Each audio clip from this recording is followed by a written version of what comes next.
What else are we doing? Oh, we're going to answer some viewer mail from other television shows. What can I say about him that hasn't already been said? Ladies and gentlemen, a Canadian, Paul Schaefer. Yes, indeed. Thank you very much. Thank you very much. Well, Dave, I didn't get to do my annual seasonal special this year that I've been working on. Oh, darn. I've been developing a little special, though. I've got a title, a working title already. Schaefer Come Celebrate.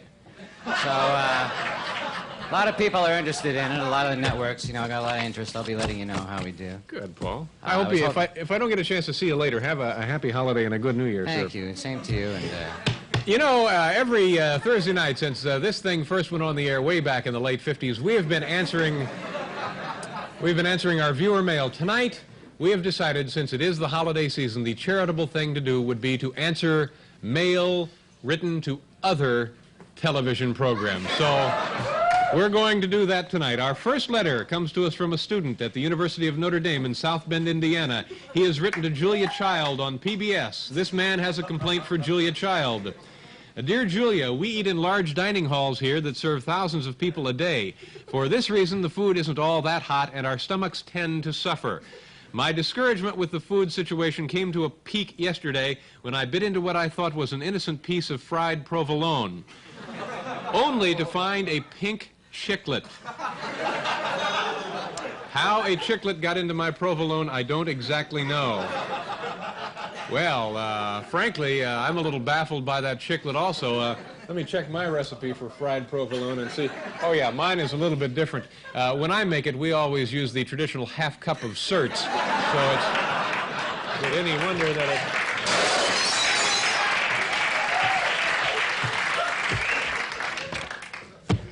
If something seems out of skew or out of kilter tonight, it's because these are actual letters written to other programs. Not this one, other actual programs. Our second letter is written to the NBC daytime drama Another World. Dear sirs, I'm writing to plead with you not to let Sally and Peter break up, and of all things, please do not let Cecile spoil their relationship. I have been watching Another World for 15 years. If you allow this to happen, I will never watch this show again. Sincerely, Reba Soleil, College Park, Georgia. Gee, Reba, stop watching Another World. Gosh, heavens, I wonder what that would be like if Reba did stop watching Another World.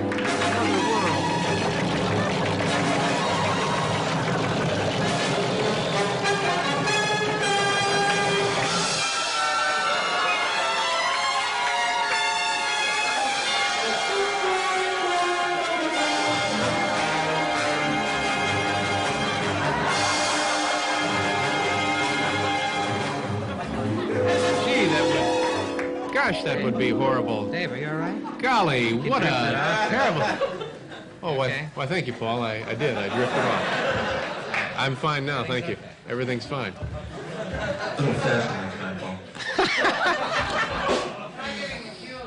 Hey, now, wait a minute here. Hold it. Wait a minute. Settle down, man. We need a vacation and a hot shower. Everybody. Get me some soup and blankets in here. Ladies and gentlemen, I'm sorry you had to witness that little bit of ugliness. Hal, I think you owe this man an apology. I'm sorry, Paul. Paul? I'm terribly sorry. All It's Christmas. right.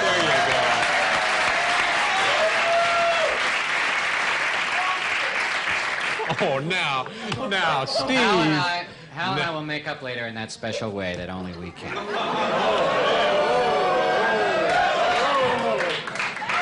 Thank you. Drive safely, everybody. Letter number 3 is also addressed to Miss Julia Childs, care of PBS. Ms. Childs, when asked why he left the hot dogs, my son explained that after watching your program, he would never eat hot dogs since the casings are intestines. Ms. Childs, I'm sure you know that the casings no longer are animal intestines, but they are of man-made material.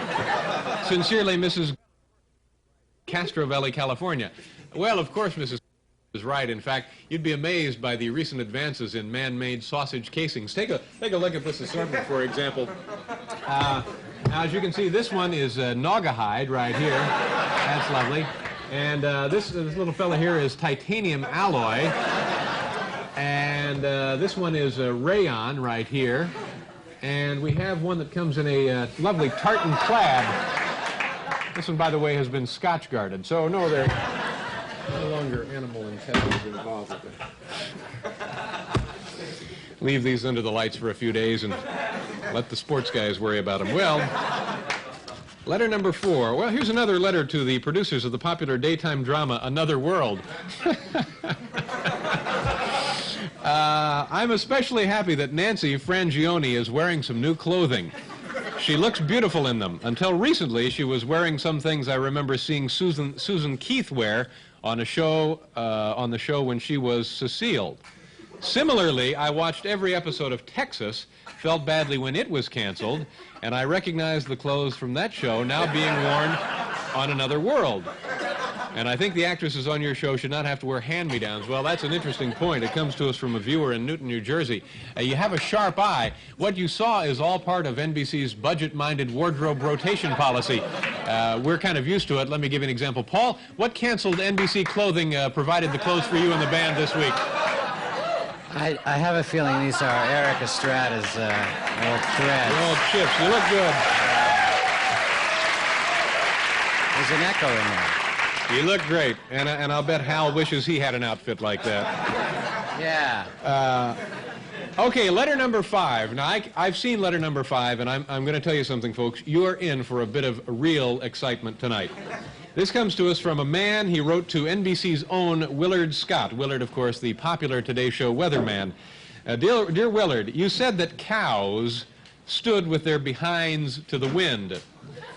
That's kind of a farm term, behinds. I have been a meteorologist for 34 years and spent my youth growing up in Shamrock, Wisconsin, a farming community. My grandfather could forecast the onset of a blizzard some 12 hours in advance by watching the cows in the pasture. They would stand and graze with their heads facing into the wind. Well, this issue has divided the American people long enough. I think it's time to determine for once and for all, do cows stand with their heads into the wind or their backs into the wind? Bring in the cow.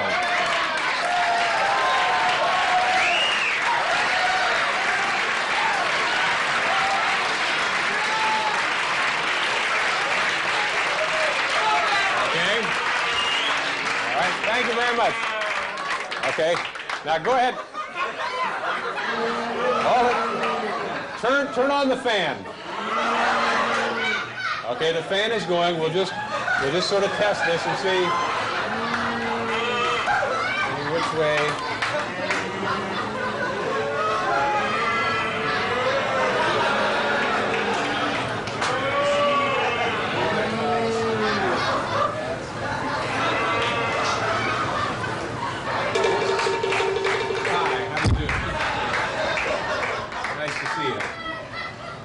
Sweet little cow. Well, what do you think? Have we determined anything here?